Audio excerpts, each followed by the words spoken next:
So, Ray, I was hoping we could lean on you a little bit, being the old guy, as you said, and so intimidating that you were pretty instrumental in sort of taking this from a like a concept, this team of ours, giving it a name, and then how we were going to move forward. Why don't I was thinking maybe you could sort of tell us about about our group, what our goal is, and also, what Promega is hoping that we can deliver for their attendees at the symposium. Sure. That's a great question.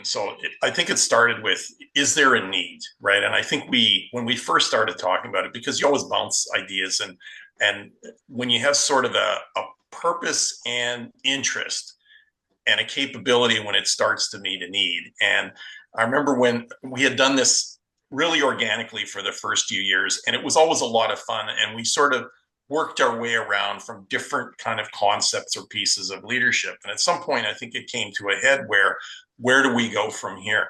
And what I felt myself was, well, one, the need has not only not gone away, but it's gone even greater. And then I think part of it is we had enough experience and momentum that we're sort of starting to develop something that, and I hate to sort of call it a brand, but something where you start to say, here's what this, we need a little bit more structure. And I think that was the natural kind of part of the conversation that got to what's the next step here? Well, we're doing this at ISHI.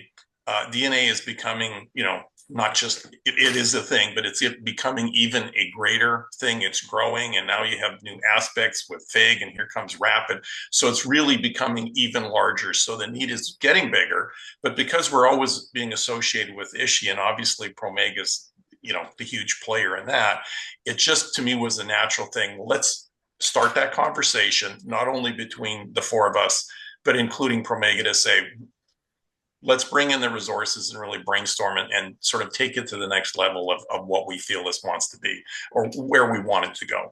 And for me, that was really exciting because one, I really enjoy the working with you all because I always come away with more than I bring in. I feel I'm humbled to be part of the group, but it's also when you bring in the resources of what Promega, only sort of Promega can bring with this conference, you get an even bigger application of what are the ideas, what are the things to kind of reach out to people and really try to meet the need in kind of new and innovative ideas. So I think for me, that's kind of it in a nutshell, but Yeah. really fun to be part of. Okay, yeah. So it's the largest DNA conference in the world, or dedicated to forensic DNA, and Promega organizes the conference, and we all have a great relationship with the folks at Promega. But I was curious, who wants to take a stab at sort of explaining the how we first sort of came together to start? Oh, Julie's got her hand up. Yeah, Ju Julie, Julie, I'm shy. we're gonna sit back and just let you take over from here. So, yeah, so go ahead. When did we first start working together, the four of us? The four of us. Okay. Or So, however you want to explain the history of this. the history of this actually, I believe it started in Palm Springs. And I was introduced, so I was a super Ray Wickenheiser fan. No one wanted to talk to him because he was so intimidating, isn't he? He's unapproachable, which is He sweet. still is. I He's mean, like, um, Jody Hines Clan, I knew her. I had met her when I went out to Orange County District Attorney's Office to look at the rapid instrumentation, and she knew Pam. And so I met Pam, and then somehow we found ourselves talking.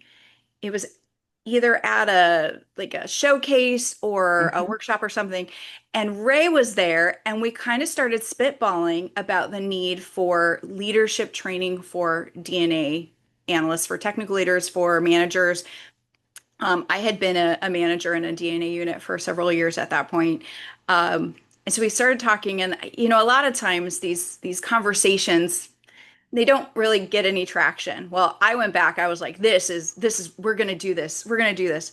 So I started recruiting people, and that first conference that we had, which oh wait, then there was COVID. Sorry, there was that.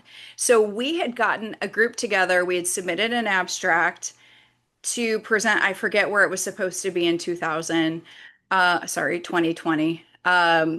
And they asked us if we wanted to do it virtually, and we kind of said no. But I chaired that first conference, and we had a ton of speakers. There were six of us because George Skiro and Angie Vassilotti were also part of that team. Yeah. And we presented the following year at ISHI in Orlando. That was our first get together. And then, So why are there so many leadership problems? Because the data is horrible across the workforce right now. That Gallup just did a study. It's like the number of people in the workforce that said that they are strong. What was it? They are strongly they strongly trust their leaders was like at 20%. Hmm. Where do you think what is broken? Well, to your point, I'm sorry. go, To your Pam, point go. about the person that, attends the workshops, attends your speaking, when you're in that time and space, it's going to seem really easy, but then you're going to have to go back to your office and confront, you've got these existing relationships where they maybe haven't seen you in that light, and change is very hard for people, right? And so it's going to take an honest rebuilding.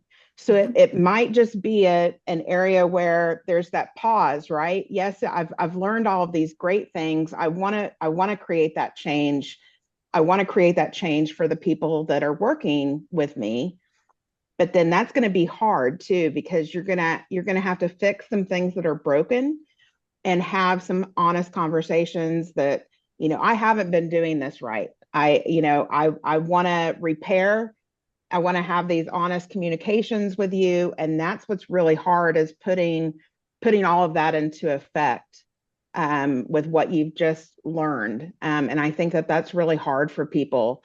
But at the end of the day, it comes down to how you're communicating with your people too, right? And sometimes we can't be as transparent as we want about the decisions that we're making, but you can say that, right? You can say, look, I can't tell you all the reasons that we're doing X, Y, Z, but I can tell you that I'm telling you as much as possible so that, I'm trying to build that communication and transparency in that relationship.